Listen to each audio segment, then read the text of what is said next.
Now, today is day 320 of the October 7th war and the Hamas hostage crisis. Israel said yes to the deal, and Hamas said no to the deal. It's time for massive international pressure on Hamas to let them go. Hamas is still saying no to releasing hostages and ending this war, but it is saying yes to another October 7 massacre given the opportunity again and again and again as they promised. Just yesterday, we got explicit proof of this fact with Hamas publishing a letter to Hezbollah in which they state, and I quote, "We are winning, and it's time to finish off the Zionist regime." Hamas doesn't want to end its war against the people of Israel. Hamas wants to expand it together with the other Iranian-backed terrorist armies. And Hamas is waging a forever war against Israel, and the world must pressure Hamas to stop, to say yes to the mediator's deal, and to put this nightmare behind all of us. Because right now, Hamas has no reason to say yes. To put it frankly and in numbers, Israel has killed more than 17,000 Hamas murderers, destroyed 22 of 24 battalions, and killed 3 out of 5 commanders. More than 20 battalion commanders and approximately 150 company commanders.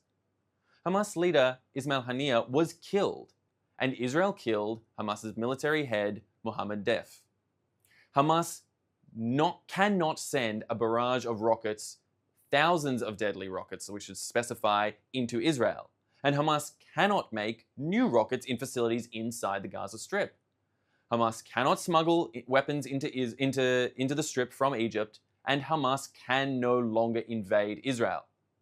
By all these metrics and more, we can see that Hamas is losing on the battlefield.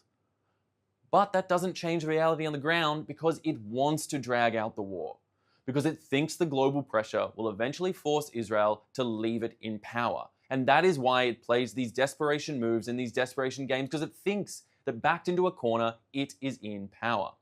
Hamas thinks the global pressure will allow it to rebuild, to rearm, and to do another October 7th again and again, as explicitly promised. So for Hamas, the only acceptable ceasefire is one where Israel ceases dismantling Hamas, while Hamas prepares to keep firing at the people of Israel. US officials are telling media, we don't know if Sinwar even wants this deal. Israel agreed to a deal. A bad deal, but one that gets surviving hostages back to their homes in Israel, which is the most important factor right now. Whereas Hamas only agrees to a deal where they keep the hostages to keep using them as leverage and continue planning attacks on the hostages' homes here in Israel. Israel retrieved the bodies of 6 hostages killed in Hamas captivity. Those 6 dead hostages were found in a tunnel under the humanitarian zone. Just to make that clear, under the humanitarian zone.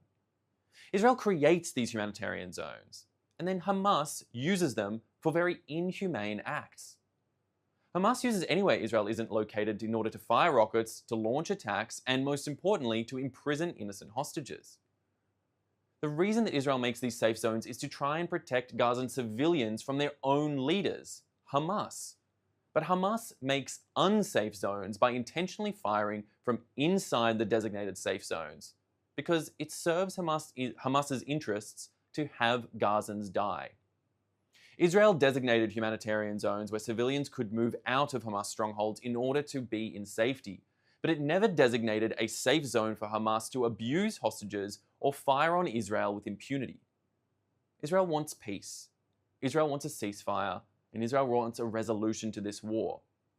But October 7th proved there can be no peace with the Hamas terror regime still in power. The displaced families must go back to their homes. They can't do that if Hamas is still their neighbor.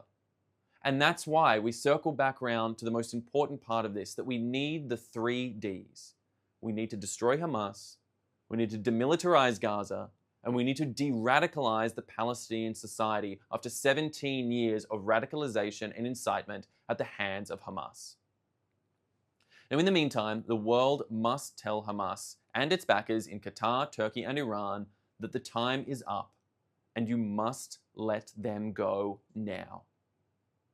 No, we won't let you prepare for another October 7th.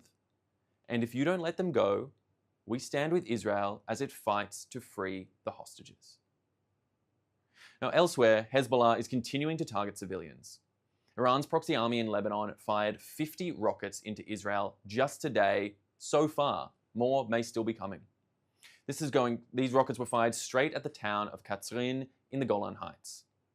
Hezbollah fired hundreds of rockets into Israel just this week.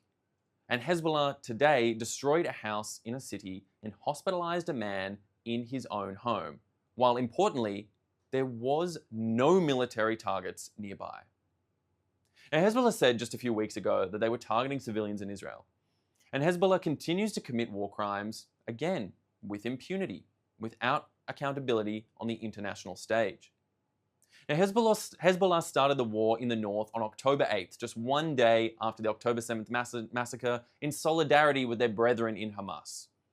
And since then, they've launched over 7,000 rockets, missiles, and drones at Israelis. Hezbollah has murdered dozens in Israel and displaced for over 10 months 60,000 people, forcing them from their homes inside Israel.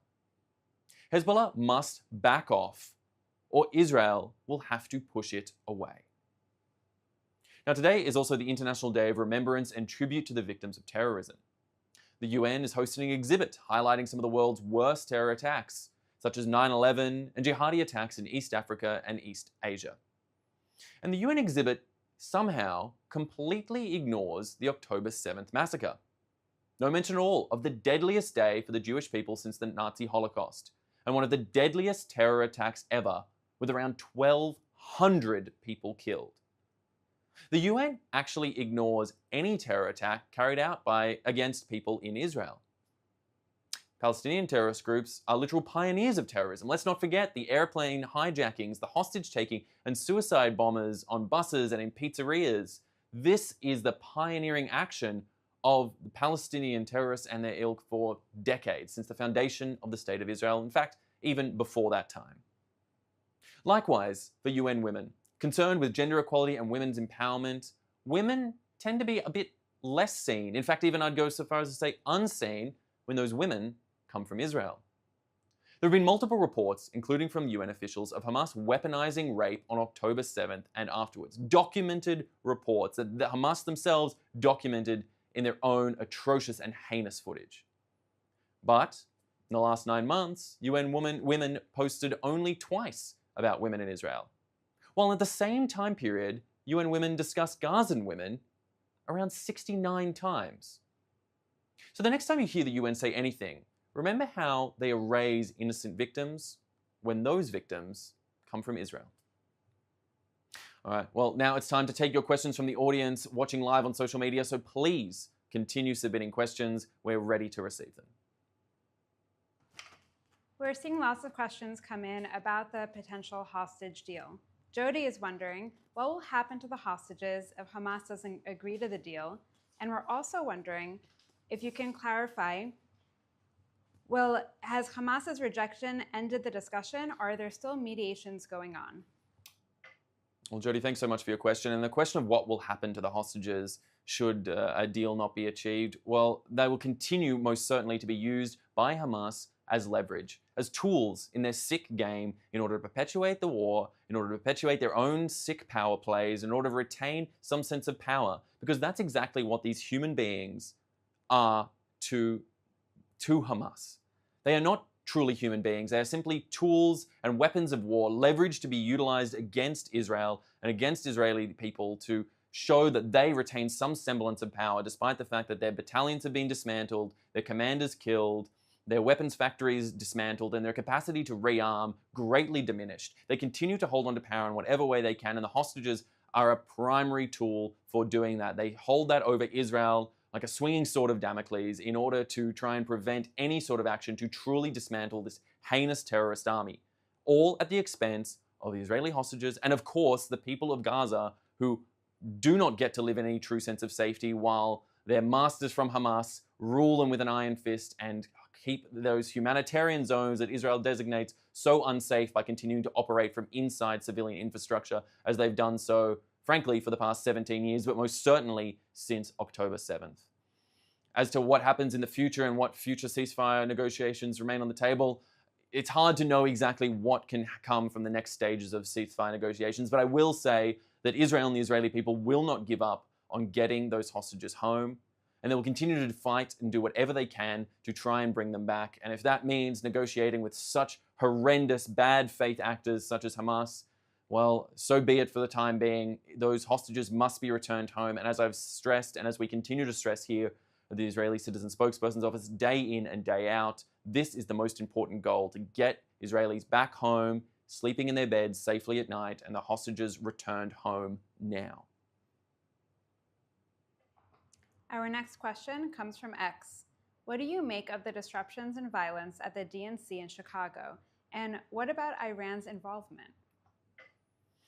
Well, certainly, as we've all seen footage coming out of the DNC there in the United States, there are those outside the proceedings who would like to turn this into a political football of Israel, speaking out against Israel in this forum, and while the cameras are turned to the attention there in Chicago. But frankly, I want to move away from the specificities of partisan politics when it comes to the US and recall back the key element of the Israel-US relationship, which is that they are allies, the closest of allies. Israel and the US are allies going back to the foundation of the State of Israel. They are key partners. They are key partners of liberal, democratic values who are fighting to ensure that those values are instilled and maintained and expanded across the globe, because that is the most important mission here, to fight against the sort of authoritarianism and tyranny that Israel is currently battling right now on 7 fronts, and that is being funded so much in large part by Iran and their militias.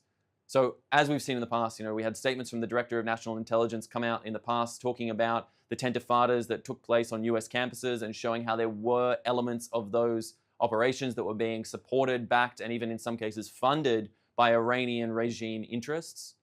Perhaps that might be happening again. We can't know. We don't have the intelligence to know that explicitly right now. But what we can know for sure and for certain is that no matter what element of the US political spectrum you come from, no matter where in the US political space you come from, it is so important to retain that relationship with Israel, a key and clear ally here in the Middle East, to espouse the sort of values that we in the Western world all value and hold so dear. Our next question comes from Debbie. What is Israel going to do about the violence taking place in the West Bank? Look, Israel is looking to spread largely and collectively to ensure that there is peace maintained across Israel and across all elements of territory controlled by and through Israel. The fact of the matter is, we need to understand, Israel has been through the sort of heinous atrocities of 2 intifadas in the past. They've seen the sort of actions that occur when violence spirals out of control, and it is so important within Israel and for the Israeli people that we focus on the key important message right now, which is getting our people returned back from the Gaza Strip, from the control of Hamas. That is a key element that we want to weigh in on and focus our message and intelligence on, that we make sure that Israel secures its borders against the 7 different fronts in which they are facing threats from Iranian-backed militias all over. I mean, as we said earlier, we've seen the 50 rockets fired from Hezbollah just today that landed in civilian areas. These elements and so many more are critical to maintaining peace and security within the region. And we know from multiple actors that were a ceasefire deal to be agreed upon, there would likely be a significant de-escalation of tensions, at least for the short term. And that is the most important thing right now. And I think that is what everyone who is interested in achieving some sort of change in this heinous status quo that so many of us have been living through for the past over 10 months now, we need to make that change. We need to see that change. And we need that ceasefire to come in and help protect against that change. So I think that's really the goal that we need to be focused on right now in order to be able to move forward and get past the tense situation which we all find ourselves in the Middle East here in right now. Our next question is about the north. How much is known about the tunnels in the north of Israel, and what are we going to do to stop weapons coming in? As I've stressed, repeatedly throughout today's briefing, and I will continue to do so, the north is certainly a huge point of concern. We've had the likes of Colonel Miri Eisen speak to us in the past here at the Israeli Citizen Spokespersons Office about the literal hundreds of thousands. I mean, current estimates put anywhere up to 200,000 rockets that Hezbollah holds, sitting on the border of Israel in southern Lebanon. This sort of firepower is frankly hard to comprehend and imagine, and it is something certainly that Israel is very aware of and certainly is concerned about each and every day. And that is why 60,000 Israelis have lived for so many months displaced from their homes in the north unable to access their own homes in northern Israel, in sovereign Israel. And that is truly, an unsustainable status quo. These people have been displaced, they've been moved about the country, they don't have maintainable housing, and they're not able to simply return back to their homes. When it comes to whether it be tunnels, whether it be drones, whether it be missiles and rockets, the north is certainly a flashpoint that everyone is acutely aware of, where, as we've said repeatedly, Hezbollah needs to move back behind the Litani River, as they promised to do so in the wake of the Second Lebanon War back in 2006, in line with the UN Resolution 1701. These explicit standards should be held to. The international law should be held to in this regard, as was agreed upon in the past, as what is the mandate of UNIFIL, the UN peacekeeping organization that is kept on that border, whose purpose is explicitly to maintain, as a peacekeeping operation, the standards that were set in the wake of Second Lebanon. And yet, we don't see that happening. We don't see Hezbollah acting as good faith actors. And although they claim to be maintaining some level of restraint, I don't see how 7,000 rockets fired at Israel since they joined their brethren in Hamas on October 8th can be constituting of restraint. That being said, we don't want to see an escalation of tensions. We want to see people being able to return to their homes, and that is the goal. So in answer to the question, it is something we are all here in Israel acutely aware of, acutely cognizant of, but that is exactly what we're doing. We're being alert, but not alarmed, and we're trusting in the IDF and our forces to ensure and maintain security along our northern border. Our next question comes from Adam on Instagram Live. I agree with the 3 Ds, but how does Israel propose de-radicalizing the population in Gaza? Who will educate the children? And if it can't be Hamas or Fatah, then who will take the responsibility? Adam, it's an important question that you ask there. And, frankly, the plans are being laid out, incrementally and with differing ideas as to how exactly these policies can be laid out. There have been particular plans that have been suggested in the past about collective organization of different Arab nations from the surrounding areas, who might work together to create a sort of peacekeeping force to help maintain order and present some sort of authority there in Gaza. There are a multitude of different proposals on the table right now, and I'm not going to go through each one and detail each in specificity, but rather to say the point of the matter is that the status quo with Hamas remaining in power simply cannot be maintained. That is the key point right here. They have proven themselves to not only be the worst of bad faith actors, not only to be an absolute heinous terrorist army, but with October 7th and the promise to commit October 7th again and again, they have proven themselves a completely unsustainable neighbor in any way, shape, or form, and ones that cannot be left in power in any way lest they risk the sort of atrocities that they would commit if they had the power to truly do so. Israel has worked so hard to demilitarize the Gaza Strip, to destroy Hamas, to demilitarize the Gaza Strip. And yes, of the 3 Ds, de-radicalizing the Palestinian society is the sort of generational project that must be instilled. It will not be achieved today, it will not be achieved tomorrow, but it is a goal to be achieved throughout the next days, months, years, decades even.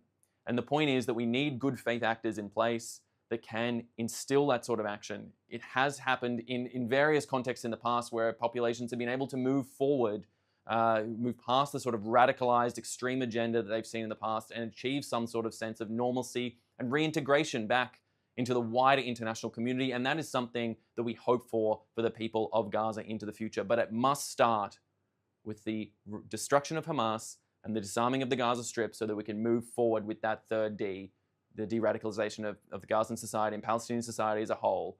It is really so important, and that is why this is one of the key elements of the 3 Ds, albeit the one with the longest time frame. Our last question today comes from Instagram Live. What is the best response to people who still accuse Israel of committing genocide? I think that is actually one of the most fundamentally important questions, and one which I've been grappling with the question of genocide my entire life. For those who don't know, my own grandfather, Professor Colin Tatz, was a key professor of genocide studies operating in Australia and studying the Holocaust, the genocide of Aboriginal peoples in Australia, and so many other genocides, the Armenian genocide and others throughout the world throughout his entire life. So this is a question of understanding genocide and understanding how to interpret it is something that I have actually grown up with and spent my entire life personally dealing with and understanding. But I will say quite clearly, there is no doubt that right now, what Israel is doing is attempting to dismantle a terrorist organization, Hamas, and a terrorist organization that operates from inside civilian areas, that hides behind civilians in order to use them as human shields and justifying their own insane actions, their own horrific and cruel actions.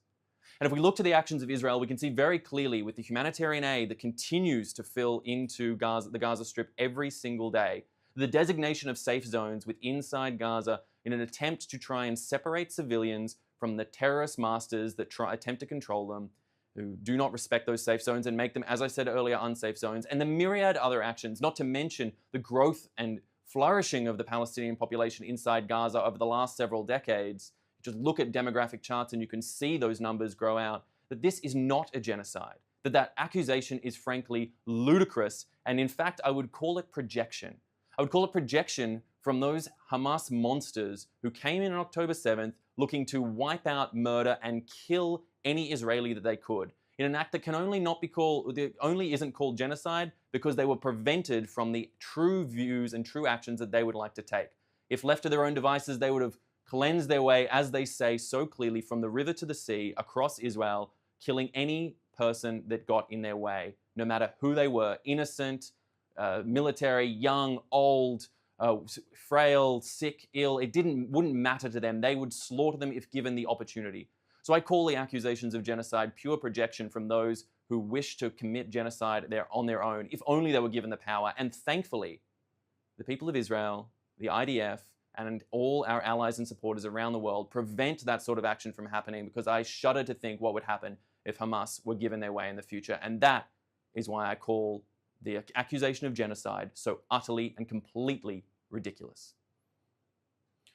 All right, I'd like to thank you so much for taking the time to watch us today. It is so important that we get these briefings out as far and as wide as possible. So please like, subscribe, and share. We'll, of course, be back at the same time tomorrow. That's 3 p.m. Israel time, 8 a.m. Eastern time. I've been Westropp-Evans. Thanks for watching.